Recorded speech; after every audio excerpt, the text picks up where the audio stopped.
You're listening to the Vocabbett podcast, where I help students improve their vocabulary for the SAT, ACT, and life itself using my unique and research-backed story-based method. On this podcast, I'm sharing the best tips and tricks for a more enriched vocabulary and pain-free test day.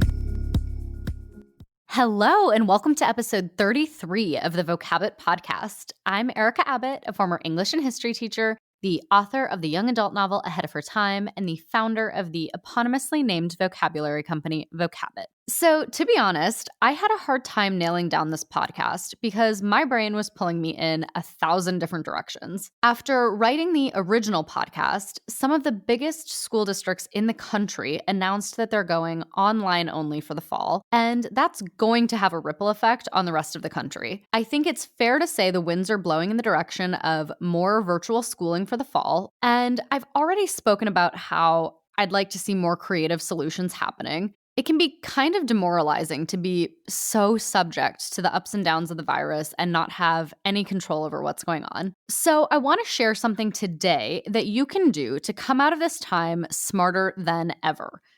Get a Goodreads account and read more books. This podcast actually originally was a little bit of a rant about how schools tend to assign really boring/depressing books for kids. And while I know not everything needs to be sugar-coated, I do think that giving students some books they'll actually enjoy is important too. Bad books create negative connotations with reading, and there are few things more beneficial for the human psyche and development than being a strong reader. I'm sure I don't need to tell you about the countless people who have pulled themselves out of poverty thanks to their local library. You've probably heard the phrase, "That book changed my life," more times than you can remember. I could also throw some statistics at you, like how reading might be able to reduce your risk of Alzheimer's, and how in one study, it reduced participants' stress levels by nearly 70%. There are also plenty of studies about how big readers tend to have higher standardized test scores and make more money. And none of that captures what I think is the most valuable je ne sais quoi in being a reader. The ancient Greeks called it catharsis. Basically, it's being able to live through other people, being able to try on countless lives in the safety of fiction so you can see what works, what doesn't, and what you want for yourself. It's like you're in a video game and have a bunch of extra lives. The more lives you have, the farther you're probably going to go in the game. Whether school returns in person, online, or as a hybrid model, the best thing that I think you can do for yourself right now is develop a voracious reading habit if you haven't already done so. And please hear me on this. You do not have to be reading Tolstoy to benefit from reading. You can read Percy Jackson, graphic novels, Calvin and Hobbes for all I care. Yes, there are some touchstone books you should probably put on your to-do list, but for the most part, just about every book you pick up is going to teach you something or take you somewhere, so read what makes you happy.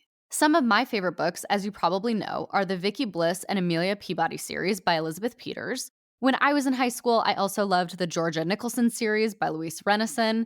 It would never be assigned by a school. There's quite a bit of inappropriate stuff in it, but they're also hilarious. I also wrote a book you can check out, Ahead of Her Time, if you want or not. But the value of being a voracious reader cannot be underestimated.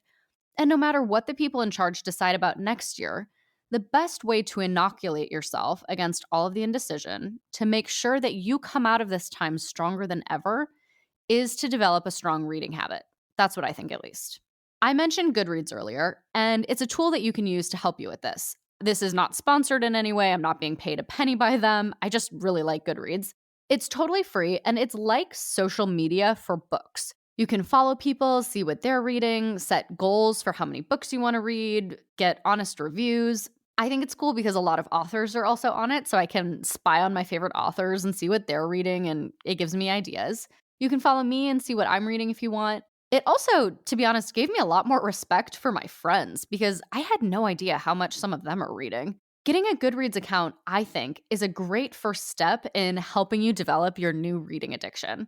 And believe me when I say, I know I'm becoming a broken record here, but there are few things you can do right now that will better serve you in the future than becoming a strong reader. Good luck. I can't wait to see you on Goodreads.